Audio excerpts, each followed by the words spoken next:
What's going on, y'all? I'm gonna give you guys my fight week breakdown and prediction of Saul Canelo Alvarez versus Callum Smith. And this fight is gonna be on Saturday, live on the Zone pay-per-view. They changed it into a pay-per-view event, so I think this is like the first time that it's actually happening, and that's surprising to me. But besides that, man, like I don't know, like about that price point, by the way. So I think that's a pretty. From what I saw last time, I think I thought it was like 70 something. So that's pretty odd to me. But when you're talking about this fight in particular, man, like on the network and everything like that, it's gonna be interesting. You know what I mean? And I say interesting like from a political standpoint. You know what I mean? So when I say like a political standpoint, I mean like the Golden Boy rift that has been happening like between Canelo and them like for the last couple of years now. Like this didn't just happen last year, like when Canelo hinted at it, this has been a reoccurring theme, you know what I mean? And some of it has been like getting away from Canelo securing like these other fights that we've been wanting to see him in, you know what I mean? And for some reason, man, I think that is the true reason why like Canelo gets like a lot of flack and stuff for fighting like a certain amount of fighters. But that's just my opinion at the end of the day. Uh, if you want to know like my thoughts on those type of situations, tune into all like the live streams, that happen across like the boxing community on YouTube or any other platform. You know what I mean? So let's get into it. The fight week breakdown and prediction of Canelo versus Smith. And to be honest, man, like I was looking at Canelo's fights and well, Callum Smith's fights like based off of memory. I didn't do any film study or anything like this for these couple of fights. And one fight that I feel was very important and critical in order to do film study on, I think, was the John Ryder fight. And believe it or not, I didn't even watch it, to be honest. And I kind of don't want to watch it at all. You know what I mean? Because it's a guy that is not on the level. He's not a top tier opponent. I understand that styles make fights, and it's important for me as a boxing fan, a hardcore boxing fan, to keep up like with all these fights. But some of them, man, like I just can't. I just can't bear to watch them, especially a fight that goes like 12 rounds and stuff against a low tier opponent. I kind of expected better from Callum Smith if he's gonna be taking out opposition like George Groves or the last guy that he fought. I think it was Turiano Johnson. He just took them out of there. Yet he goes to distance with a guy named John Ryder, man. I mean, that's not a good look. And from what I hear, like John Ryder has like similar dimensions to a Canelo. And that's a bit troublesome, because I understand the whole dynamic and mechanics of the big guy versus the little guy. But the thing is with Canelo, man, he fights good for a little guy. Like well, his style is like destined. Well, it kind of like blends in well with like fighting the bigger guy, essentially, because Canelo has good defense. He has some of the best defense, if not one the best defense in the sport, I should say. For me, it's Terrence Crawford, but I rank Canelo like on par with that. And the counter punching is on point as well. So like you could argue that too with the counter punching, and that's essential in order to beat some of these taller fighters and fight them at a certain weight. But the thing is, man, Canelo doesn't have like pivots or anything like that, or any type of a diverse footwork in order to uh, keep himself in the balance. You know what I mean? Or I should say, not keep himself in the balance, or like diversify the game plan in order to actually get inside. You know what I mean? I mean, he's a good person. I mean, like he's a good guy that fights on the back foot, but the thing is, man, like Canelo can't fight on the back foot against Callum Smith, because I think that's where Callum Smith will get an advantage. And Callum Smith is probably going to use that jab a lot in this fight. But to me, I think the best punch for him is the right hand, because that's when like he will set up Canelo throughout the entire fight. He needs to set traps, and as for Canelo, he has to find a way inside, obviously. And once Canelo gets inside, everybody basically is expecting him to land those vicious body shots. I don't know if he's like, to me, like people say that he's the best body puncher in the game. I mean, in terms of quality, punch quality, yes, but in terms of like being consistent and prolific with it, not so much, man. Like I see him only using the body shots like as a counter, not like on a consistent basis. Like let's say for example Errol Spence or Naoya Inoue, those type of guys, man, throw consistent body shots all the time. Like they have body shot combinations, so to speak, when they're throwing them. So with Canelo, man, he uses them, but in order to add variety to his counter shots.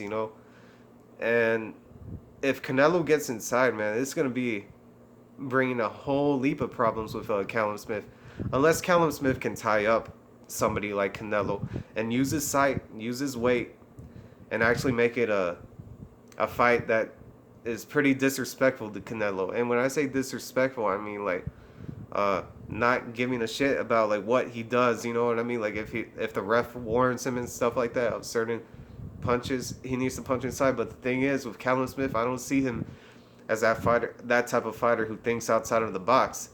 And when I say somebody that thinks outside of the box, man, like I think of a fighter that uses his acumen. He uses like ring IQ basically, and he uses things that are taught as tricks of the trade. And when you're talking tricks of the trade, man, I'm talking like knowledge that's passed down from coaches and fighters like from back in the day and stuff. And those tricks of the trade, man, I see more frequently in American fighters. And when I see American fighters, man, they understand like how to think outside the box instead of like thinking in a system format. And Callum Smith is still in that system format based on the UK culture of gym training, you know what I mean, in terms of the boxing. And that's no disrespect to the UK boxing gyms over there and stuff, but from what I hear, like from some of their fighters, they say that they don't use mirrors in those gyms. And that's a pretty bad thing to hear if you ask me, because you're supposed to use the mirror when you shadow box so you can see what you need to work on, all of the mistakes you make and just basic fundamentals that you have to learn in order to execute those tricks of the trade, not just learn the fundamentals and then you're good with it, because that's a big mistake in the Eastern European system of boxing. They just use the fundamentals, man, primarily, but they don't really like think outside the box like that besides using their footwork at times. And I've seen that in the Ukrainian circuit, which I think is probably like the best circuit in the Eastern European bloc. But when it comes like to the regular European style, man, like in the UK and all those other places, man, like Callum Smith is still in that system to me, in my opinion. So Callum Smith, man, like he's very robotic, at times. And like Canelo, I think, is the shorter fighter, and he's definitely the more athletic fighter to me, at least, because he uses a lot of fast twitch hand speed. That's where I think he's much more of a fast twitch athlete at. Not his footwork. Excuse me, not his how do you put it? Not his athleticism, but it's all just based on his hand speed, because like he's used it so much because he understands where he's going to land his combinations and he understands his feints. He understands what type of traps he's going to set up throughout the entire fight.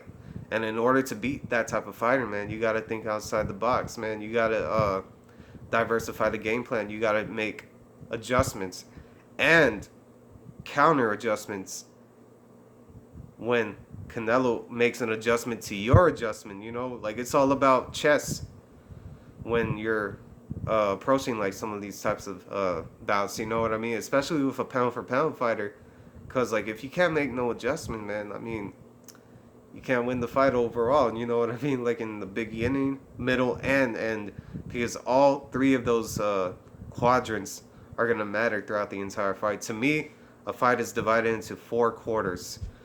You got the first quarter rounds, you got the first 3 rounds, the second quarter rounds, second 3 rounds, and so on up until the 3, 6, 9, 12 round.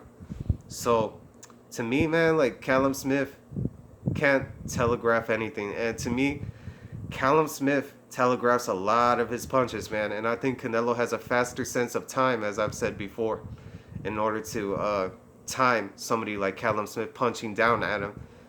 And if Callum Smith punches down at him, man, he can't just like leave something out there for too long, because Canelo can just like jump in, pop out, and then go back inside. I mean outside, you know what I mean? So that's a bad idea, man. Like if Callum Smith is actually gonna try to, let's say for example, go for Canelo's head, and then throw a right hand, all of a sudden he's and just like leaves it out there, you know. That's a perfect way for Canelo to land a counter uppercut or a left hook to the body, which is the worst punch I think he could get hit with throughout this entire matchup. But for me, man, Canelo, he's a very, very great fighter, and I should say like he's one of the best pound for pound fighters on the planet, boxing wise as well. You know, not just resume wise, but his boxing style and everything. It has evolved. People say that he learned a lot from the Mayweather fight, but to me, he also learned from the Golovkin fight because he understood how to deal with somebody that fundamentally sound as Golovkin. And Golovkin had a great jab, by the way, one of the best jabs in the sport of boxing alongside Kovalev, in my opinion, of course. And I think Canelo took a lot from that Golovkin fight, which is why he was able to pull through some of those fights with Kovalev and Danny Jacobs, of course. And I think he is going to make that statement, give a lot more credence to that statement in this fight with Callum Smith. And he's going to show Callum Smith like what he learned off of the American fighters. Because believe it or not, man, like Mexico was so close to the Americans, to North America, to the point where like they actually absorb that knowledge like a sponge, because like they have fighters go over there to spar and everything, and they show them the tricks of the trade as well. So Mexico knows something, you know what I mean? Like when it comes to making all these adjustments and it comes to like perfecting their craft, because when you look at Mexican fighters, they keep evolving every year, you know, like you have I have yet to see like a top level elite Mexican fighter today that doesn't know how to feint to set up their shots. Every top level Mexican fighter knows how to feint to set up their combinations. It all started with Salvador Sanchez, and I'm pretty sure more fighters before that. I'm not a historian, but he knew how to feint in order to set up his combinations, and it carried on to guys like Ricardo Lopez. I think, yeah, Ricardo Lopez. No, I was just thinking of like the time that he came before Sanchez, and Marquez, who is one of my favorite fighters of all time. And even today, you know, and some of the fighters at the lower weights like Juan Francisco Estrada. So those guys, man, understand like how to use their feints in order to set up everything. And Canelo has mastered that throughout the entire course of his career, you know what I mean? So that's going to be a key point as well. But I think it's going to be the left hook to the body if he could get it inside of Callum Smith. And I don't think he's going to be as prolific as people make it out to be, but with those body punches. But I do see him landing like nasty body shots at times, but I think it's going to be a left hook, obviously, to the body, and an uppercut in case Callum Smith tries to throw and telegraph that right hand. But at times it will be effective, believe it or not, because I think people are looking too much into the jab of Callum Smith, but they're not going to see the setup that he's going to use in order to get Canelo on the counter. You know, like every time like he pops out his head, and then all of a sudden like he's just 3 feet away from a big ass right hand, you know what I mean? So I think it's going to be a good fight. I could actually see Callum Smith getting knocked down in this fight, but in my opinion it's going to go the full 12 rounds. And I'm gonna have to lean towards Canelo, man, by a decision, split decision. And the reason why is, man, like I'm not bought into the whole knockout power and the whole thing about Canelo knocking out everybody, like at 168 or 160. That's just fanfare, you know what I mean, or fandom, I should say, because like I have yet to see Canelo knock anybody out besides Sergey Kovalev, you know what I mean, like at the higher weight classes. But he didn't knock out Golovkin like that. He didn't knock out Jacobs like that. He's basically a counterpuncher. He's a smart fighter. Like he's not necessarily a guy that's just gonna go in there and mop the floor with somebody, besides a Rocky Fielding type of tier opponent. So to me, man, Canelo's just gonna get the decision, and I think he's gonna look good doing it. You know what I mean? And people think I'm bashing him just because I don't think he's gonna get the knockout. I just don't see it, man, because I've seen plenty of fights as of recently that just went the distance, even though people thought that those fighters were not gonna let those opponents go to distance. You know, I picked Errol Spence to go to distance with Mikey Garcia, and I picked Donaire. I picked Inouye to go to distance with Donaire, and I picked the winners of those two fights, by the way. So I just think it's gonna go the full 12, and if Callum Smith does get stopped, I mean, it is what it is. You know, like that's very impressive. I'd be impressed if like Canelo does that, you know. So it's gonna be a good fight, you know. Like a lot of people are not excited about it, but to me, man, it's a credible opponent because this is the first young prime champion that Canelo's fighting. You know, that's around his age range, not a guy that was like born in the early '80s and stuff like that. And that's a thing that people have been critical of Canelo for a long time, that he's not fighting these young fighters. Well, this is a start, believe it or not. Even though it's not the opponent that everyone wanted it to be, and trust me, like I wanted to see him fight somebody like Caleb Plant or David Benavidez or Demetrius Andrade, which is the fight that I really wanted to see at middleweight. So, yeah, I'm looking forward to the fight, man. Canelo versus Smith. It's gonna be on the zone. And basically, man, just look out for certain shots that Canelo's going to land. You know, for me, it's going to be the uppercut and the left hook to the body. And I think Canelo has one of the best uppercuts in the game. Probably like, I think him and AJ and Anthony Joshua have the best uppercuts in the game on the same level.